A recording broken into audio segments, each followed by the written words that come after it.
This is the Shammas Space and Tech Briefing for Monday, June 29th, 2026.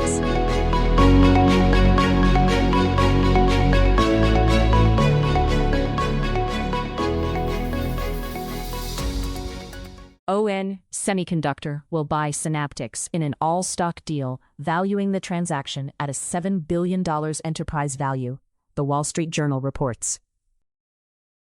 Australia's Firmus Technologies has struck an AI access deal with NVIDIA, according to Reuters.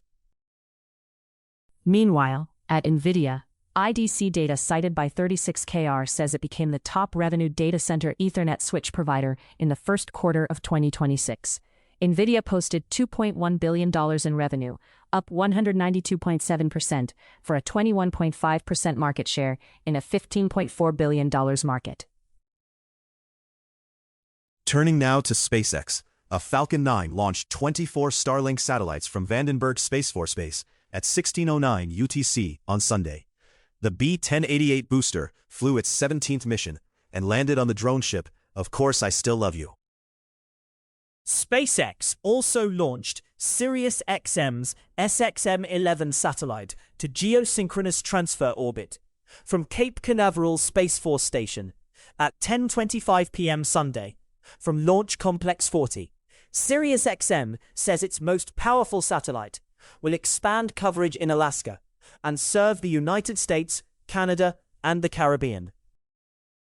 Shifting to Qualcomm, the company unveiled an AI data center strategy built around its Dragonfly C1000 CPU and high-bandwidth compute architecture. It also confirmed the acquisition of Modular and partnerships with Meta, Microsoft, Hugging Face, and Scam AI. CoreWeave disclosed a $99 billion backlog tied to AI infrastructure contracts with NVIDIA, Meta, Microsoft, and OpenAI. Yahoo Finance says the agreements cover long-term GPU cloud capacity commitments. China and several Central Asian countries plan to build the Tianwu constellation, an initial 5-satellite disaster monitoring network, agreed at the China-Eurasia Expo in Urumqi.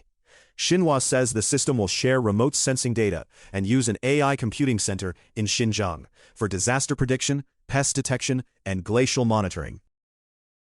Research from the Center for the Governance of AI found GDPR, not the EU AI Act, accounted for most regulatory delays in releasing frontier AI models in Europe, MLEX reports. The study of 375 large language models found 11% were delayed or never reached the EU, versus 7% in the UK. Over at IREN, the company says new long-term infrastructure contracts with Microsoft and NVIDIA anchor its push to become an AI data center builder and operator. Its biggest disclosed deal is a $3.4 billion 5-year AI cloud agreement tied to NVIDIA Blackwell GPUs, and it's targeting $4.4 billion in annual recurring revenue. Matt Stoller's Big says Trump has picked a new antitrust chief. Meanwhile, at NASA, the agency is preparing a $30 million robotic mission with Catalyst Space Technologies to raise the Swift Observatory into a higher orbit. The Pegasus launch from the Marshall Islands could come as early as Tuesday, with Swift needing rescue before it drops below 185 miles in October. That's the Shammas Space and Tech Briefing for Monday, June 29, 2026. Sources are in the show notes. This episode is AI generated. Verify claims against the original sources.